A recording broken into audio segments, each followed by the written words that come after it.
ચૈત્રી નવરાત્રી નિમિત્તે માતાના મઢે દર્શન કરવા પોરબંદરથી સાયકલ યાત્રી પહોંચ્યો। માતાના મઢે ઘટ સ્થાપન બાદ માં આશાપુરાના દર્શન કરવા માટે રાજ્યભરમાંથી પદયાત્રીઓ અહીં આવ્યા છે।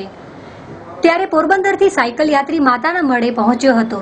ત્યારે શ્રદ્ધા સાથે આ યાત્રી છેલ્લા 8 વર્ષથી માતાના મઢે દર્શન કરવા આવે છે। નિહાળીએ તેમના શબ્દોમાં।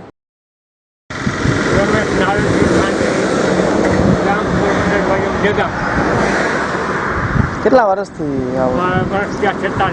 46 વર્ષ છે। માતાના મઢ આવો છો એટલે કેટલા વર્ષથી આવો છો? 7-8 વર્ષ થયા। આ નોરતામાં જ આવો છો દર ફેરે? બે નોરતામાં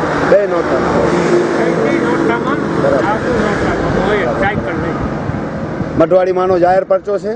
હા, એનો પરચો છે। જો આમાં કઈ નથી લઈને આવતો, એક જ કે પાણીનો શીશો મેં લીધો નહીં હોય ઘરે। બરાબર। માતાજીનું નામ લઈ નીકળી જવાનું। હું આવું માં તો તું જીવાતું બાકી પૂગું। બરાબર। બરોબર।